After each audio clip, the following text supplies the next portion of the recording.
अस्सलाम वालेकुम। ਬਹੁਤ ਸਾਰਾ ਕੁਝ ਹੋ ਰਿਹਾ ਪਾਕਿਸਤਾਨ ਦੇ ਵਿੱਚ, ਲੇਕਿਨ ਲੋਕ ਬੋਲਣ ਦੀ ਹਿੰਮਤ ਨਹੀਂ ਕਰ ਰਹੇ।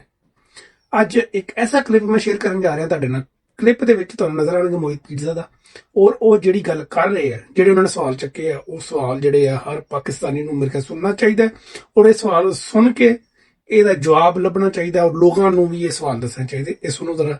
मोहित पीरज़ादा साहब की कह रहे हैं। जो है ये मेरे जहन में बड़े मुश्किल किस्म के सवाल उठाती है, और जो मैं हकीकतें आपके सामने उठाने वाला हूँ सवाल, मुझे लगता है कि कुछ में आप में से अगर सबको शायद समझ ना आए तो आप में से बहुत बड़ी तादाद में लोग जो हैं उनके जहनों में भी ये सवाल जो है वो पैदा होंगे। पहला जो मेरे जहन में सवाल पैदा होता है कि इसराइली डिफेंस फोर्सेस ने डेफिनेटली जो भी जुल्म कर रहे हैं, ज्यादती कर रहे हैं और जो जबर कर रहे हैं, वो अपने दुश्मनों के साथ कर रहे हैं, फलस्तीनियों के साथ कर रहे हैं, जो उनके दुश्मन है। एक एक्जिस्टेंशियल कॉन्फ्लिक्ट है। मैंने कभी नहीं सुना कि इसराइली डिफेंस फोर्सेस ने अपने ही सहाफ़ियों को कत्ल किया हो, अपने ही फॉरेन मिनिस्टर को हथकड़ियाँ लगा के अदालत में पेश किया हो, अपने फॉर्मर प्राइम मिनिस्टर को, जो उस मुल्क का सबसे हरदिल अजीज पॉलिटिकल लीडर है, उसको गिरबान से पकड़ के घसीटा हो, उसके गार्ड्स के सर फाड़े हों, अपनी ही अदालत की ग्लास रूम और रजिस्ट्री रूम के दरवाजे तोड़ दिए हों, अपने ही शहरियों के सैकड़ों हज़ारों के घरों के दरवाजे रात को तोड़े हों, बापों को उनकी बेटियों और उनके बच्चों के सामने घसीट के निकाल के अपनी वैन्स में फेंका हो, जैसा कि अडियाला जेल के एक फॉर्मर डिप्टी सुपरिटेंडेंट को पुलिस की कॉलोनी से उठाया गया था। या ये है कि और भी जो कुछ सब कुछ आपके सामने हो रहा है कि जिस तरह से मैंने नहीं देखा कि इसराइली डिफेंस फोर्सेस ने इस तरह की कोई चीज़ जो है अपने ही लोगों के साथ की हो। मुझे नहीं पता कि आप में से हमें अपने बारे में भी कुछ थोड़े से मेरा ख्याल है सवालात उठाने की ज़रूरत है। आप में से कितने लोग हैं या कितने पाकिस्तानी सहाफ़ी हैं जिन्होंने कभी कोई तहकीक करके, रिसर्च करके कोई कॉलम लिखा हो, कोई वीडियो की हो कि सद्दाम हुसैन ने इराक के अंदर कितने कुर्द और कितने शिया जो हैं उनका कत्लेआम किया, या ये है कि बशर अल असद जो हाफिज़ अल असद थे और उसके बाद उनके जो साहिबजादे बशर अल असद प्रेसिडेंट थे सीरिया के, शाम के, उन्होंने कितने इसे कहते हैं सुन्नी जो हैं उनका कत्लेआम किया उस अपनी जगह पे। या ईरान के अंदर जो डिसेंटिंग वॉइसेस हैं वहाँ पे सैकड़ों, अगर हज़ारों नहीं तो सैकड़ों नौजवान जो हैं उन्हें किस तरह से कत्ल किया गया, और उसके हवाले से पाकिस्तान में कोई रिपोर्टिंग वगैरह जो है वो नहीं होती। अगर हम खुद पाकिस्तान की तरफ वापस आ जाएँ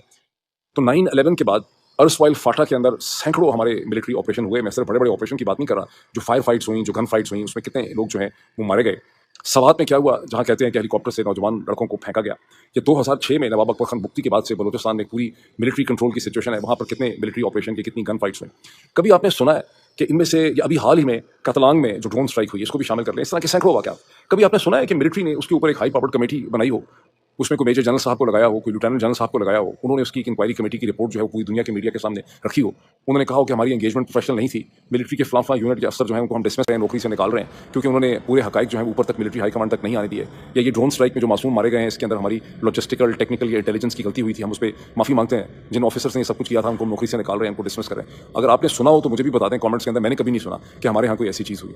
मैंने तो देखा है कि हमारे यहाँ तो कोई अकाउंटेबिलिटी सिरे से हुई नहीं, और चूँकि ये सब कुछ पहले फाटा में होता रहा, सवात में होता रहा, बलूचिस्तान में होता रहा, सिंध के अंदर होता रहा, कराची में होता रहा, चूँकि ये इस्लामाबाद में नहीं हुआ था, लाहौर में नहीं हुआ था, फिर हमें वो दिन भी देखने पड़े कि इस्लामाबाद के बिल्कुल दरमियान में डी चौक के अंदर एक खौफनाक किस्म का मैसेकर हुआ। मैं जब ये रिपोर्ट्स पढ़ रहा था गार्डियन के अंदर, न्यूयॉर्क टाइम्स के अंदर और मुख्तलिफ अमेरिकन जरीदों में, जहाँ पर इसराइली डिफेंस फोर्सेज की कह रही थी, उनका जो इंक्वायरी की रिपोर्ट है वो ये थी कि देखिए इसको छुपाने की कोशिश नहीं की गई है। वहाँ आपको पता है कि उनको मार देने के बाद उनके ऊपर रेत फेंक के उनको वहाँ दफन कर दिया गया था। तो वो ये कहते हैं कि इस वाक़े को छुपाने की कोशिश नहीं की गई, वो तो एक जल्दी से बैरियल कर दिया गया था। तो मेरे जहन में ख्याल आया कि शायद पता नहीं ठीक ही कहते होंगे, बिकॉज हमने तो ये सुन रखा है कि इस्लामाबाद मैसेकर जो हुआ डी चौक में, वहाँ जो 15 लोग या 14 लोग जो हैं वो लोगों के सामने स्नाइपर शाम तक घायल हुए, वो तो घायल हुए, लेकिन रात के 11:47 के बाद जो फायरिंग हुई उसमें जो लोग घायल हुए उन्हें ट्रकों और वैन्स में, ट्रकों में डाल के गुम कर दिया गया उनको। इसराइली डिफेंस फोर्सेज ने ये तो नहीं किया। तो ये बड़े मुश्किल किस्म के सवालात हैं, और ये मुश्किल तल हकीकतों को अगर हम एड्रेस करेंगे तो मेरा ख्याल है कि हम एक बेहतर मुल्क, एक बेहतर माशरा और एक बेहतर दुनिया जो है उसकी हम तश्कील कर सकते हैं। ਇਹ ਸਵਾਲ ਸੁਣਨ ਤੋਂ ਬਾਅਦ ਪਾਕਿਸਤਾਨੀ ਆਵਾਮ ਨੂੰ ਆਪਣੀ ਪਾਰਲੀਮੈਂਟ ਦੇ ਵਿੱਚੋਂ ਡਿਮਾਂਡ ਕਰਨੀ ਚਾਹੀਦੀ ਹੈ ਕਿ ਉਹ ਕਾਨੂੰਨ ਪਾਸ ਕਰਨ ਸਾਰੀਆਂ ਪ੍ਰੋਵਿੰਸ ਅਸੈਂਬਲੀਆਂ ਦੇ ਵਿੱਚ, ਬਿਲਕੁਲ ਉਸੇ ਤਰ੍ਹਾਂ ਜਿਸ ਤਰ੍ਹਾਂ ਇਹ ਸਾਨੂੰ ਮਿਨਰਲ ਬਿੱਲ ਪਾਸ ਕਰਨ ਤੇ ਲੋਕਾਂ ਨੂੰ ਮਜਬੂਰ ਕਰ ਰਹੇ ਆ। ਪਾਕਿਸਤਾਨੀਆਂ ਨੂੰ ਵੀ ਆਪਣੇ ਲੋਕਾਂ ਨੂੰ ਮਜਬੂਰ ਕਰਨਾ ਚਾਹੀਦਾ ਕਿ ਕਾਨੂੰਨ ਪਾਸ ਕੀਤਾ ਜਾਵੇ, ਔਰ ਪਾਕਿਸਤਾਨ ਦੀ ਆਰਮੀ, ਅਗਰ ਇਹ ਲੋਕ ਟਾਊਟ ਨਹੀਂ, ਅਗਰ ਇਹ ਜਿਹੜੇ ਸਿਆਸਤਦਾਨ ਹੈ, ਐਲਡੀ ਪੀਪਲ ਪਾਰਟੀ, ਨੂਨ ਲੀਗ, ਇਹਨਾਂ ਦੇ ਏਜੰਟ ਨਹੀਂ, ਤੇ ਇਹਨਾਂ ਨੂੰ ਕਾਨੂੰਨ ਬਣਾ ਕੇ ਬਕਾਇਦਾ ਭੇਜਿਆ ਜਾਵੇ, ਤਾਰੀਖ ਅਨਾਉਂਸ ਕੀਤੀ ਜਾਵੇ ਕਿ ਅਸੀਂ ਉੱਥੇ ਇਸਰਾਈਲ ਦੇ ਖਿਲਾਫ ਲੜਨ ਲਈ ਆ ਰਹੇ। That's it. Allah Hafiz.